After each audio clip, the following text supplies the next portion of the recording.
तो कहानी की शुरुआत फ्यूचर के टाइम से होती है, जहां पर साल 2267 चल रहा है और इस वक्त पृथ्वी का वातावरण पूरी तरह से खराब हो जाने के कारण पृथ्वी पर एसिड रेन होने लगी है, जिस कारण पृथ्वी अब रहने लायक नहीं बची। इसलिए लोगों को पृथ्वी के ऑर्बिट में घूमने वाले एक स्पेस स्टेशन में शिफ्ट कर दिया गया है, जो कि ज्यादा लोगों के भर जाने से ओवरक्राउडेड हो चुका है। इस स्पेस स्टेशन पर रिया नाम के एक प्लेनेट की एडवर्टीजमेंट चल रही होती है। असल में रिया प्लेनेट को साइंटिस्ट ने खोजा था, जो कि इंसानों के रहने लायक था, इसलिए उसे दूसरी पृथ्वी भी कहा जाने लगा था, जहां अमीर लोग पहले से ही जाकर वहां रहने लगे थे। वहीं दूसरी साइड हम स्पेस स्टेशन में लॉरा नाम की एक यंग डॉक्टर को देखते हैं। लॉरा की सिस्टर भी रिया प्लेनेट पर जाकर रहने लग गई थी, इसलिए लॉरा भी वहां जाना चाहती थी, लेकिन उसके पास इतने पैसे नहीं थे कि वो रिया प्लेनेट पर जा सके। इसलिए लॉरा पैसे कमाने के लिए क्विपर एंटरप्राइजेस कंपनी में 8 साल जॉब करने का एक कॉन्ट्रैक्ट साइन करती है, जिसके अकॉर्डिंग लॉरा को इस कंपनी की शिप कसांड्रा में एज अ क्रू डॉक्टर की जॉब करनी होगी।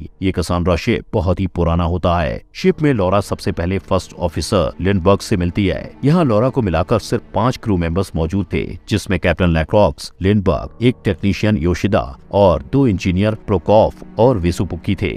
कैप्टन लैक्रॉक्स बताते हैं कि ये शिप फुली ऑटोमेटेड है और स्टेशन 42 पर जा रहा है। साथ ही बताते हैं कि कई सालों से एक टेररिस्ट ग्रुप अलग अलग शिप पर अटैक कर रहा है, जिसके चलते गवर्नमेंट ने हर शिप में एक सिक्योरिटी ऑफिसर रखा है। तभी लिंडबर्ग वहां आती है और डेकर नाम के सिक्योरिटी ऑफिसर को इंट्रोड्यूस करवाती है। डेकर सभी को ब्रुकनर नाम के टेररिस्ट की न्यूज दिखाता है, जो कि आखिरी अटैक के बाद से फरार है, जिसने स्टेशन 20, 23 और 24 को ब्लास्ट कर दिया था। ब्रुकनर का कहना है कि जब तक हम लोगों के ऊपर टेक्नोलॉजी शासन करेगी, हमें शांति नहीं मिलेगी और इन्हीं टेक्नोलॉजी से नफरत करने के कारण वो गवर्नमेंट के खिलाफ है। इसके बाद शिप स्टेशन 42 के लिए निकल जाती है। इस सफर में हर एक मेंबर को बारी बारी से 8 महीने जागकर शिप की निगरानी रखनी पड़ती है, जबकि बाकी के मेंबर्स डीप क्रायो स्लीप में होते हैं। शिप में मौजूद सभी लोगों को बताया गया है कि शिप के मेन कार्गो एरिया में कंस्ट्रक्शन का सामान है और वहां किसी को भी जाना अलाउ नहीं है, क्योंकि वो रिस्ट्रिक्टेड एरिया है। इसी तरह शिप की जर्नी शुरू होती है और 3 साल बीत जाते हैं। अब लॉरा की बारी थी, जिसे 8 महीने जाकर शिप की निगरानी रखनी थी। लॉरा सारे सिस्टम्स को चेक करके निगरानी रखने लगती है।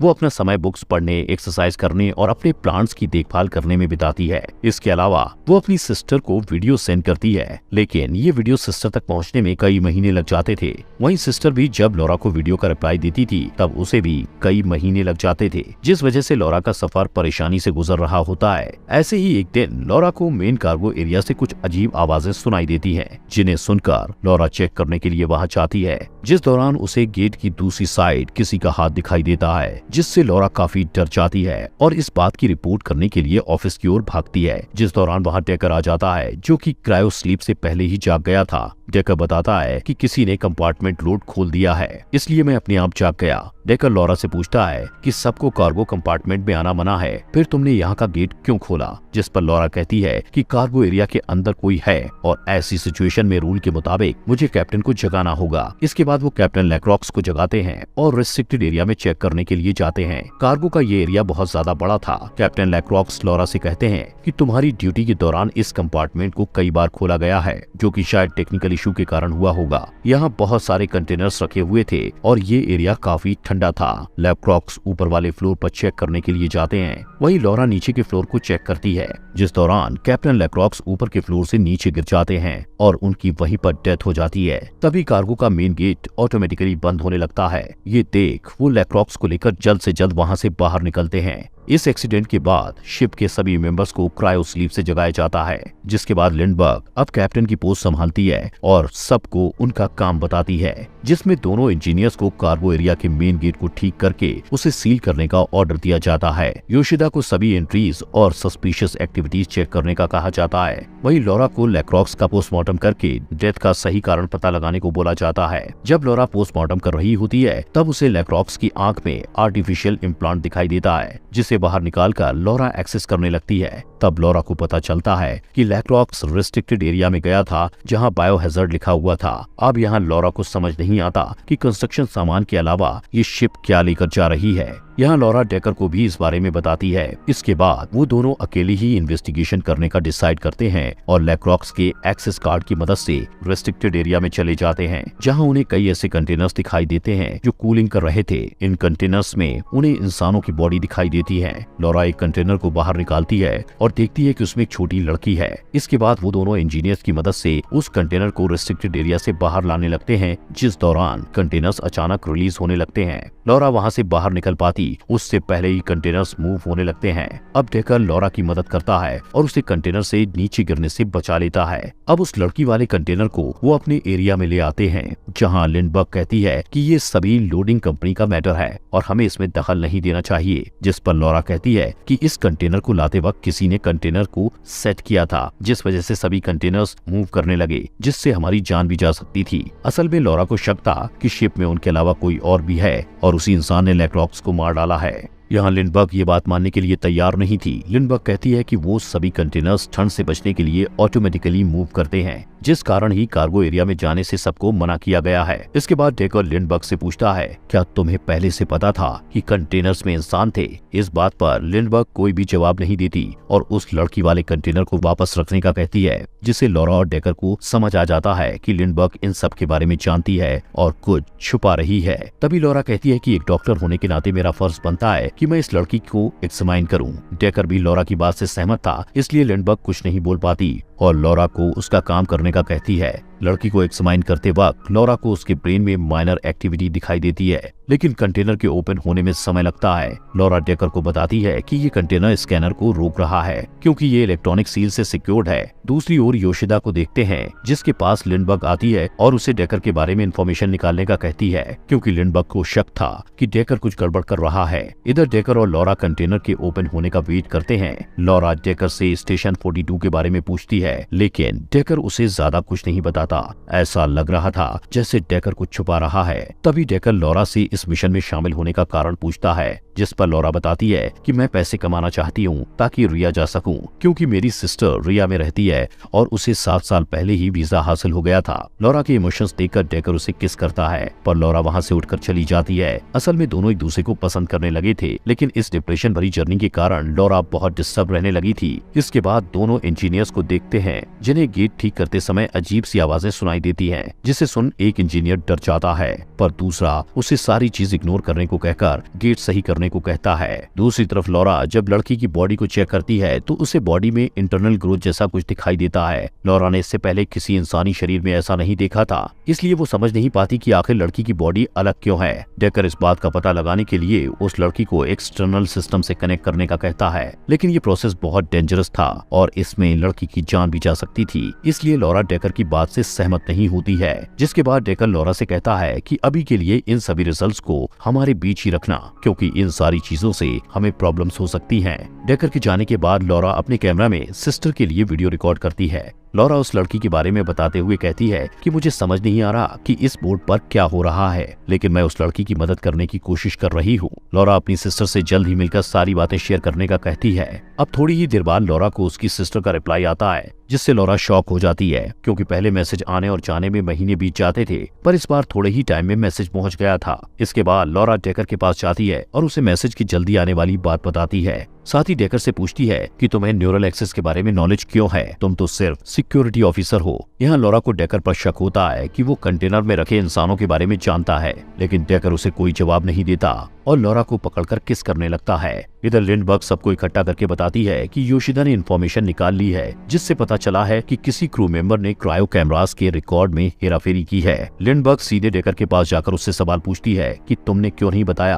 कि तुम रेगुलरली जागते थे, जिस पर डेकर का कहना था कि मुझे सिक्योरिटी के लिए जागना पड़ता था। लिंडबर्ग डेकर से पूछती है कि जब लैक्रॉक्स की डेथ हुई तब तुम कहाँ थे। हालांकि डेकर अपना बचाव करते हुए कहता है कि मैं उस समय दूसरे सेक्टर में था, पर लिंडबर्ग उसे लैक्रॉक्स का खूनी बताकर अरेस्ट करने को कहती है। जिसके बाद डेकर चालाकी से लिंडबर्ग की गन छीन लेता है और उस पर पॉइंट कर देता है। तभी योशिदा पीछे से डेकर पर अटैक करके उसे अरेस्ट कर लेती है और लिंडबर्ग लॉरा को उस लड़की के कंटेनर को वापस कार्गो कंपार्टमेंट में रखने का ऑर्डर देती है, जिस पर लॉरा बताती है कि मैंने लड़की को एक दवा दी है, इसलिए अभी मैं उस लड़की को वापस नहीं रख सकती। लेकिन लिंडबर्ग कुछ भी सुनने को तैयार नहीं थी। वो कार्गो के गेट बंद करने से पहले उस कंटेनर को वापस रखने का कहती है। इसके बाद लॉरा डेकर के सर पर लगी चोट का ट्रीटमेंट करती जाती है। इस दौरान डेकर बताता है कि ये शिप स्टेशन 42 नहीं बल्कि रिया की ओर जा रही है। डेकर कुछ और बताता कि तभी प्रोकोफ और वेस्पुकी डेकर को वहां से ले जाते हैं और क्रायो स्लीप में सुला देते हैं। यहाँ लॉरा योशिदा से पूछती है कि क्या तुम पता लगा सकती हो कि ये शिप सच में स्टेशन 42 ही जा रही है।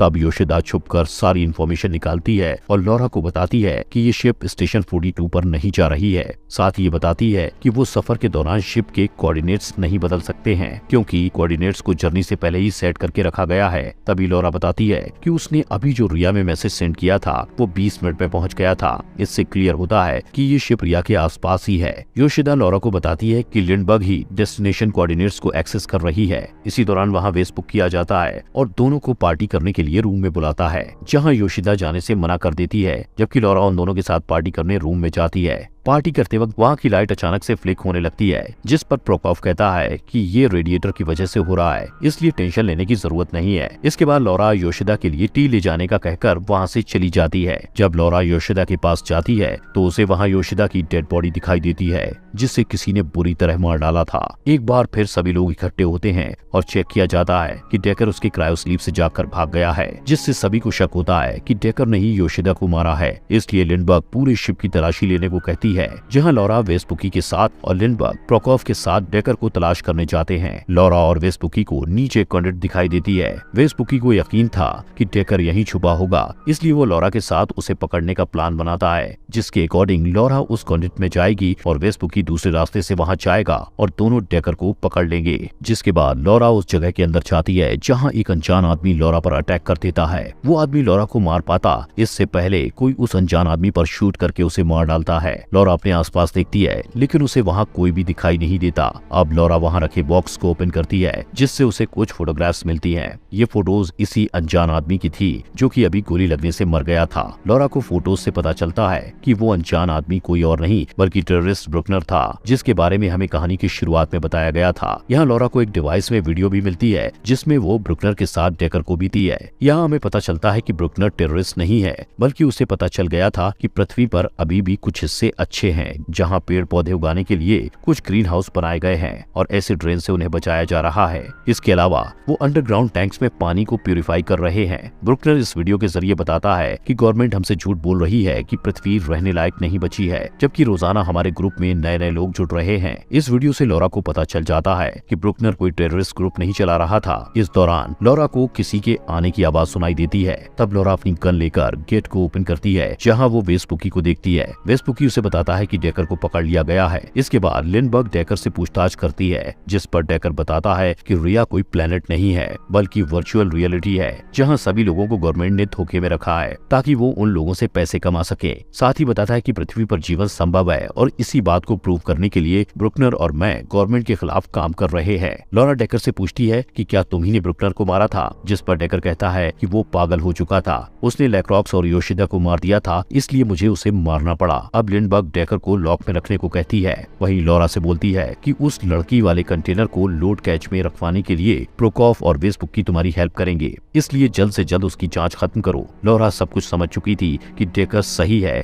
जबकि लिंडबर्ग गवर्नमेंट के साथ मिली हुई है, इसलिए लॉरा लिंडबर्ग पर गन पॉइंट करती है। पर लिंडबर्ग पहले ही लॉरा के माइंड को समझ गई थी, इसलिए लिंडबर्ग लॉरा के गन पॉइंट करने से पहले खुद लॉरा पर गन पॉइंट कर देती है और उसके हाथ बांध देती है। यहाँ लिंडबर्ग बताती है कि रिया प्लेनेट पर शुरू से ही कॉलोनाइजेशन फेल हो गया था, क्योंकि कॉलोनाइजेशन के दौरान उन लोगों से कई गलतियां हुई थी, इसलिए फिर दूसरे प्लेनेट को खोजने का आदेश दिया गया और डिसाइड किया गया कि उस प्लेनेट पर वो गलतियां नहीं करेंगे जो रिया पर की थी। लेकिन तब तक लोगों को जिंदा रखने के लिए उन्हें लोगों को वर्चुअल रियलिटी में रखना पड़ा, जिस पर लॉरा पूछती है कि जो लोग इस सिमुलेशन में रहते हैं उन लोगों के साथ क्या होता है। लिंडबर्ग बताती है कि उन्हें पता भी नहीं है कि वो लोग रियलिटी में नहीं बल्कि हमारी बनाई दुनिया में जी रहे हैं। असल में उन सभी लोगों को क्रायो स्लीप में रखा गया था और उन्हें वर्चुअली सभी चीजों को दिखाया जा रहा था। यहाँ हमें ये भी पता चलता है कि उन लोगों के कंटेनर्स स्टेशन 42 पर हैं, जहाँ उन्हें रिया प्लेनेट का कहकर रखा गया था। लिंडबर्ग लॉरा और डेकर को वहाँ पहुँचने से पहले जान से मार डालने का कहती है, ताकि वो दोनों लोगों को ये सच्चाई न बता सके कि रिया सिर्फ एक झूठ है।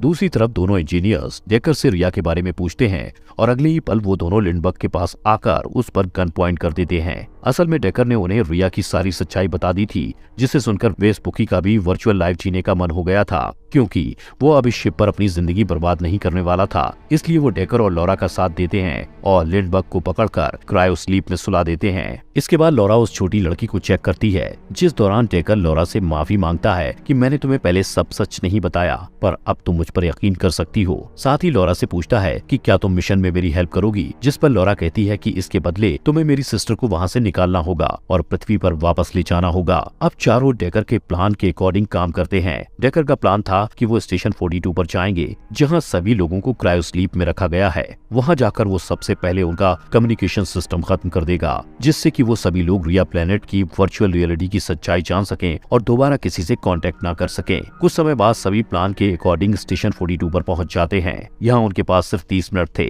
असल में 30 मिनट के बाद जो भी कंटेनर्स इस शिप में मौजूद थे वो अनलोड होने लगेंगे और शिप पृथ्वी पर वापस निकल जाएगी। डेकर स्टेशन 42 पर उतरने से पहले सूट पहनता है। तभी हम वेस्पुकी और प्रोकोफ को देखते हैं, जो कार्गो में रखे कंटेनर्स में से 2 लोगों को बाहर निकालकर खुद उन कंटेनर्स में जाने का प्लान करते हैं, ताकि वो दोनों उन लोगों की जगह सोकर रिया की वर्चुअल लाइफ में जा सकें। दूसरी ओर लॉरा देखती है कि उस छोटी लड़की को होश आ गया है, इसलिए वो उसे संभालने लगती है। वहीं डेकर आगे बढ़ता है और उस जगह पर पहुंच जाता है जहां सभी लोगों को क्रायो स्लीप में रखा है। इधर वेस्पुकी कार्गो के कंटेनर में जाने के लिए लिंडबर्ग का एक्सेस कार्ड निकालता है, जिससे लिंडबर्ग का कंटेनर इन्फेक्टेड हो जाता है, जिस वजह से लिंडबर्ग को क्रायो स्लीप से उठने का सिग्नल मिल जाता है। वहीं प्रोकोफ कंटेनर के अनलोड होने का टाइम 10 मिनट बढ़ा देता है, ताकि उन्हें कंटेनर के अंदर जाने के लिए थोड़ा टाइम मिल सके और लॉरा डेकर के यहाँ आने से पहले वो कंटेनर में जा सके। असल में दोनों लॉरा और डेकर से छुपकर रिया जाने वाले थे। डेकर को देखते हैं, जो कम्युनिकेटिंग सिस्टम को डिस्ट्रॉय करने के लिए एक टाइम बॉम्ब लगा देता है, जिसके बाद वो लॉरा की सिस्टर के कंटेनर को ढूंढने लगता है। तब उसे पता चलता है कि सिस्टर की बॉडी ज्यादा समय से कंटेनर में रखी है, इसलिए उसकी बॉडी गल रही है और अब उसे कंटेनर से बाहर निकाला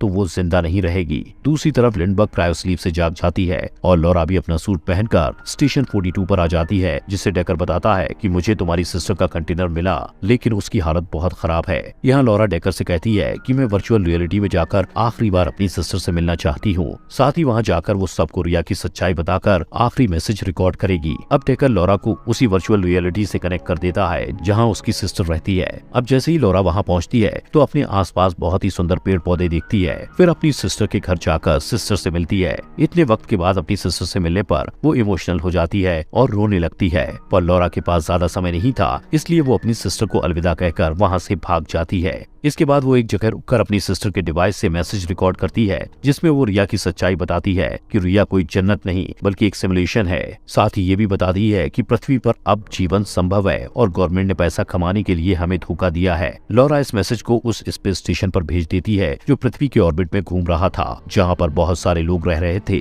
ये रिया से जाने वाला आखिरी मैसेज होता है। इसके बाद लॉरा वर्चुअल रियलिटी से बाहर आ जाती है, जहां डेकर उसे अकेले ही शिप में वापस लौटने का कहता है, क्योंकि डेकर ने अपना फ्यूल लॉरा को दे दिया था और डेकर बिना फ्यूल के शिप पर नहीं पहुंच सकता था। लॉरा उसके बिना जाने से मना करती है, लेकिन डेकर उसे वहां से अकेले ही जाने का कहकर मिशन पूरा करने को कहता है। असल में जो लड़की उन्हें कंटेनर में मिली थी, सिर्फ वही ऐसा प्रूफ है जिसकी मदद से सारी सच्चाई सामने आएगी और गवर्नमेंट का सच लोगों को पता चल जाएगा। जिसके बाद डेकर फ्यूल न होने के कारण वहाँ से गिर जाता है और लॉरा अपने सूट को बूस्ट करते हुए वापस शिप पर जाने लगती है। लॉरा डेकर की मौत से बहुत दुखी होती है, क्योंकि वो उससे प्यार करने लगी थी। लॉरा जैसे ही शिप पर पहुंचती है, शिप वहां से जाने लगती है, जिसके बाद डेकर का लगाया गया बॉम्ब भी ब्लास्ट हो जाता है और सारा कम्युनिकेशन सिस्टम डिस्ट्रॉय हो जाता है। लॉरा जब शिप में होती है तो उसे वो छोटी लड़की कहीं भी दिखाई नहीं देती। तभी लिंडबर्ग उस पर अटैक कर देती है, जो कि क्रायो स्लीप से जाग चुकी थी। दोनों के बीच फाइट होती है, जिसमें लॉरा अपनी चालाकी से लिंडबर्ग को शिप से बाहर कर देती है और लिंडबर्ग स्पेस में गिरकर मर जाती है। इसके बाद लॉरा उस छोटी लड़की से मिलती है